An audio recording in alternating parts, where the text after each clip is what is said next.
We are in the middle of a thrilling time in our culture as a human race. I am 42 years old, and over the past 4 decades, I've had the opportunity to witness a tremendous number of monumental societal transformations which have affected the inhabitants of our beloved planet. I've lived through the disco era, crawling through colored beads separating my living room and kitchen. My dad was coined king of disco. My mom had disco ball permed hair, green shag carpet. I grew up with the glam rock punk 80s, the freestyle, dance, grunge, and goth 90s, Y2K, Generations X, Y millennials, and now Z, or Z, depending on where you live. Thus today, in 2020, I will convey a few noteworthy observations I have, which we all are jointly experiencing the magnitude of right now. This is a time alike no other, a matchless, exhilarating moment, because never before in all of history have people from the farthest reaches of our breathtaking globe had the profound ability to connect with one another so easily, immediately,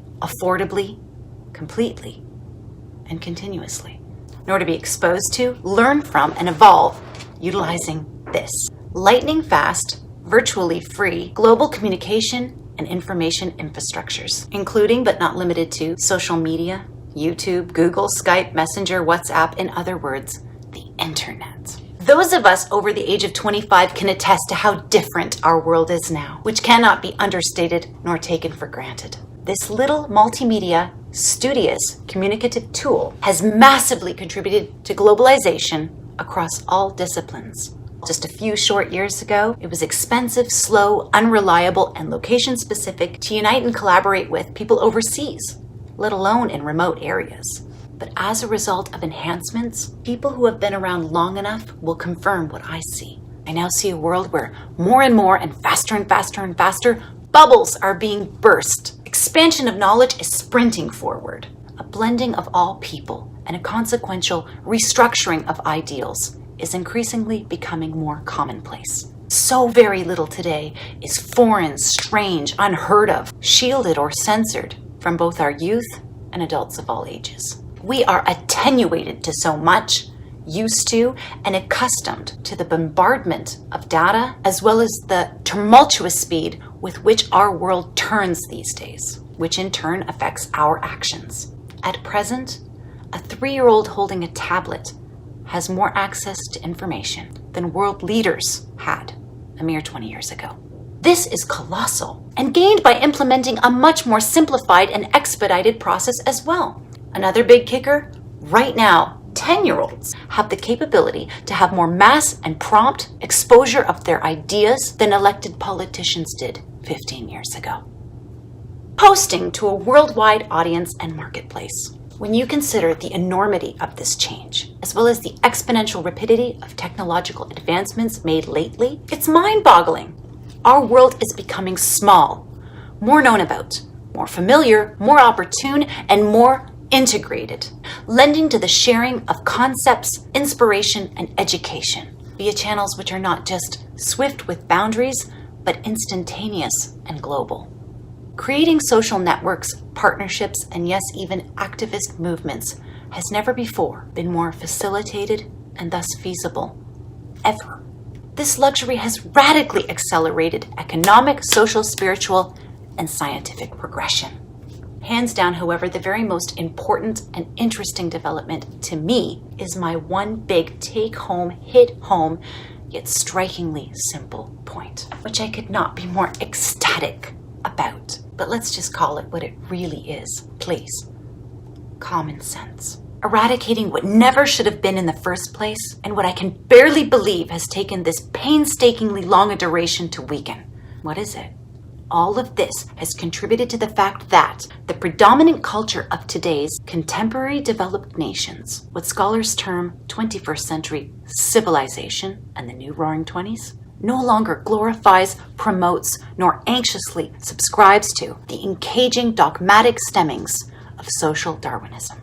Dog eat dog, rat race, survival solely of the fittest, step on everyone to get to the top, barbaric, archaic, immoral, communal archetypes, set in a mean, ruthless, fear and competition comparative, one-upping based paradigm epidemic.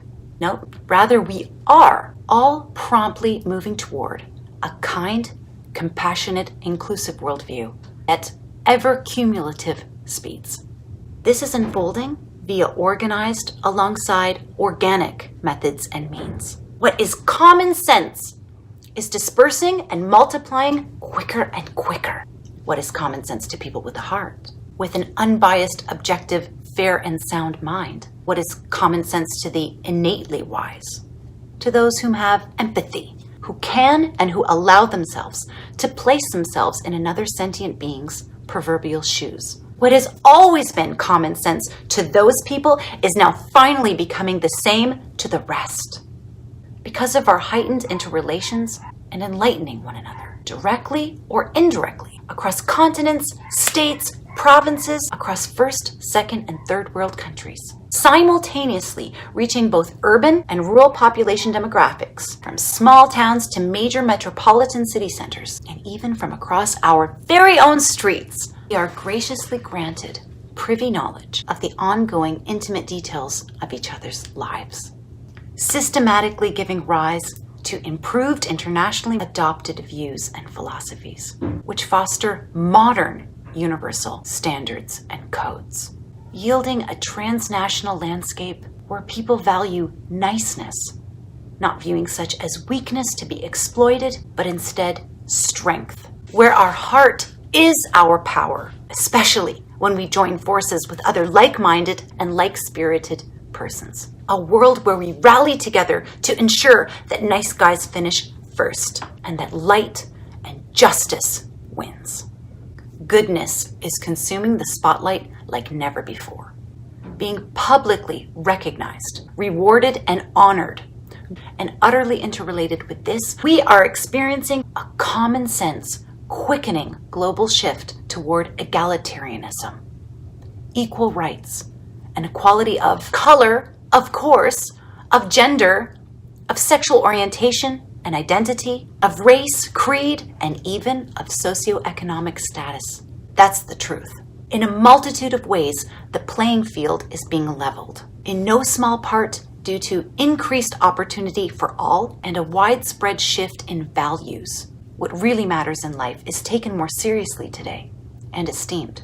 Culturally, more and more, we are applauded for showcasing our beautiful selves, for being authentic instead of hiding, for being distinctive, and for being decent people. Our new world is more informed, creative, resourceful. It has a much broader conceptual framework, is less filled with cookie-cutter shaped aspirations and personas, less inside-the-box cognitive functioning, less limited outlooks, and less actual limitations too. Our world is more passionate than ever before, more mission-driven, purposeful, intentional, internally guided, and more inviting and mixed. It's less repressed, less led from external impetus, less cliquey, standoffish, guarded and afraid, superficial, prejudicial, and judgmental toward our neighbors in our global family.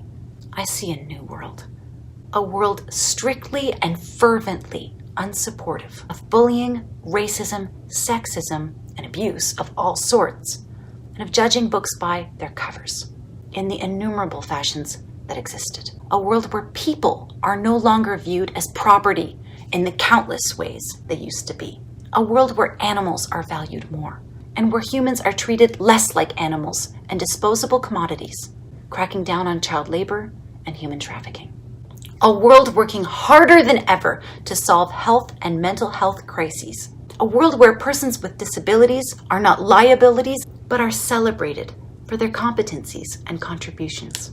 A world where age, shape, and superfluous details of the outside are finally, rightfully insignificant relative to what shines from within our inside. A world which lends a hand to and cheers on the underprivileged yet climbing underdog. A world where care for our Mother Earth and our environment, which we share with our siblings from all lands, has become more of a priority, even to big business, and not just blind, oblivious, reckless, hedonistic and gluttonous capitalism and consumerism. I see a new era Today, right now, where barriers are undeniably breaking. Awareness is growing, injustices are slowing, rights are being upheld, and lines of separation are not just blurring, but disintegrating.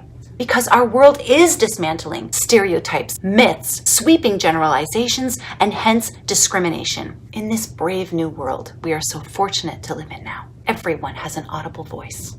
An increasing number of people are using theirs. And everyone with even a fairly modest cellular phone, in effect, owns their very own television production studio, as well as broadcasting network to boot. And not just this, with 24-hour coverage on an unlimited rerun syndication platform from anywhere to everywhere for free, for both the sender and recipient. What world do we live in now, where we can all capture injustice, showcase righteousness, be heard, garner support, and make a positive impact today? Oh, and by the way, and tomorrow too. And yeah, the next day too, ad infinitum, and no one will stop us, because we have freedom of speech and of expression with democratic rights. We do.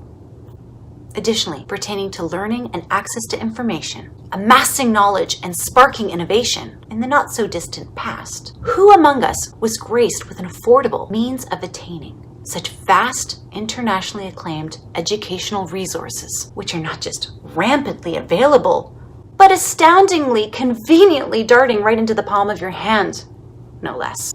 On a dime, at any moment's notice, to virtually wherever you are. The internet provides this instructional support, this extravagance, to both the rich and poor, to literally billions of people in 2020. I just recently heard of a story of someone not committing suicide because they watched someone on the internet. As so many people say, if what we do, what we post, impacts just one life for the better, especially to, for example, stop a suicide, you are literally affecting, I would have to say, in the tens of thousands of people, an entire future of people they are to meet and impact as well, not to mention their social network. And a relatively short time ago, who was permitted to take the podium, as we all can now, in order to present or persuade personal, political, or other thoughts, not just publicly, but to the masses. Who got the mic, the floor, the talking stick, the airtime?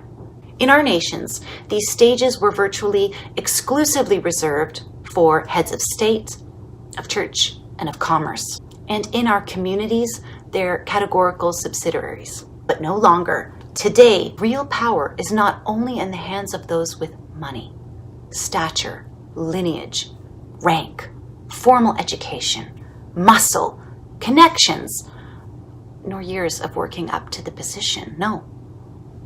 Right this instant, you and you and you and you and you all have power and can step into it anytime.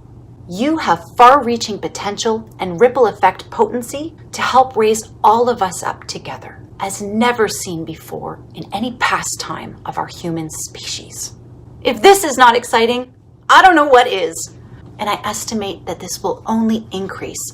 So embrace this shift and do well with your opportunity to be either an engine, fuel, or the wheels which assist global society getting it to where it truly should be already by spreading common sense, educating every citizen of our precious planet, our collective home, to know that the strength of tomorrow lay in the hands of the kind, the caring, the compassionate, the just, the generous, and the respectful to everyone, because we are one.